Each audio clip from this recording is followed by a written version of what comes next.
welcome to MOO News. We're your hosts, Oliver Kazurik and Olivia Trindad, and we're here to tell you the latest. Are women in South East London working for free? Women all over the South East have been underpaid with a pay gap of 17% less than men. And to hear the opinions of people in the local area, we sent out Maya to hear what you have to say. So we're here with Abisha and Melanie. If you had to work a whole month unpaid, how would you react and why?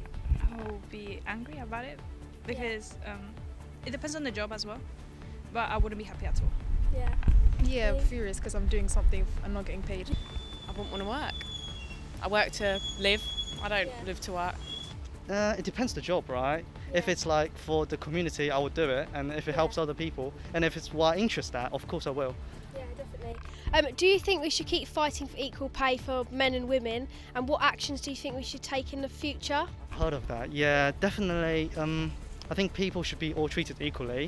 It doesn't matter what job you are and what gender, of course. So yeah, we should keep fighting for it, yeah. Yes, because it's unfair that women and men do the same job and there is still a gap just because of things that could potentially happen, hypothetical things that we don't know about. And we should keep on working on that and asking the people that work what would they benefit from. We could do strikes, protests. Women should stop working unless we get paid equally. Yeah, definitely. In my company there are not many female leaders. We've had a few more come in, which I think is a great message, but I think it should be equal pay. What do you do? I'm an accountant.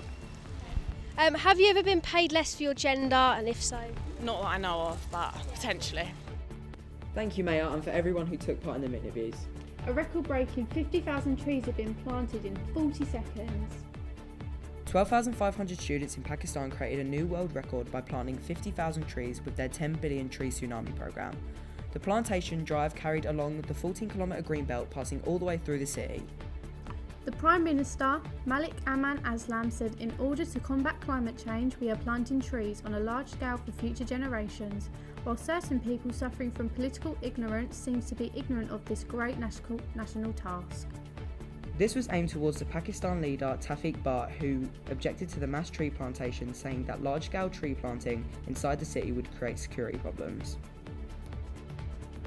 We all took part in the 2-minute silence yesterday to remember those who fought for us in the World War. But some still ask the question, why do we wear poppies? Well, to those who are wondering, we wear poppies as a sign to show we are thinking of the terrible tragedy that happened over 100 years ago. The poppies are sold as part of the Poppy Appeal that raises money for the Royal British Legion, an organisation that helps those impacted by conflicts and all the servicemen and women who are still alive today and lives were changed by wars that fought in. What a wonderful ceremony. Now in other news, a game-changing pill is popping off all over the UK. The first pill designed to treat COVID symptoms have now been approved by the UK medicine regulator. The tablet molnupiravir will be given twice a day to vulnerable patients recently diagnosed with the disease. In clinical trials, the pill was originally developed to treat the flu and cut the risk of hospitalisation or death by about half. The UK has agreed to purchase 48,000 courses with the first deliveries expected in November. Initially, it will be given to both vaccinated and unvaccinated patients for a national study with extra data on its effectiveness collected before decision to order more. The drugs need to be given within 5 days of symptoms developing to be most effective. Alongside this, would you vaccinate your infant? In the US, ages 5 to 11 can now be vaccinated, and White has raised about the same rule being brought to the UK. Once again, we sent Maya out to voice the opinions of the public. Would you vaccinate your child? Do you believe this should be compulsory, and if so, why? I would vaccinate my child, yes. I think it should be compulsory for people that work with, vulnerable people. Then I think it should be, yeah. But otherwise, maybe not for everybody. In some sense, yeah, because it can protect other children and other people, but obviously everyone's different and they have their own opinions for their children. Good question.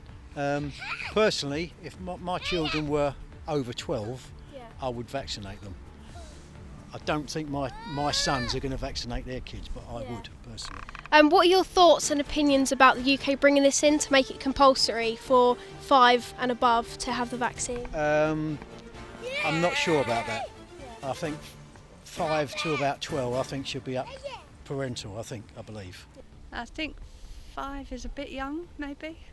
I think 11-year-olds maybe have got an opinion of their own, so you know they can voice that opinion. I know my granddaughter has decided that she would have it. Yeah. So. How old's she? She's 15. Okay. And her sister is 11, so they would both have it if it's offered. I don't. It's a really tough one. I think I would get my daughter vaccinated, but obviously not everyone would. And I think it's hard to force people to force their children to do it because obviously not everyone wants their kids to do it. And are there any side effects that you'd be worried for your daughter to get the vaccine? No, because I've had it and I trust the NHS. Can't think of any. I mean, I've had it all and no side effects whatsoever. Yeah. None of my family have had any side effects, and we've all been vaccinated. So Adults. There doesn't seem to. I mean, I'm triple vaxxed, so there don't seem to be any side effects, especially in children. So I'm not particularly worried about that. But I think 5 to 12, I should think it should be a parental decision rather than a government decision. It looks like that is all we have time for today. I've been your host, Olivia Trindad. And I've been Oliver Kazurik. Good night.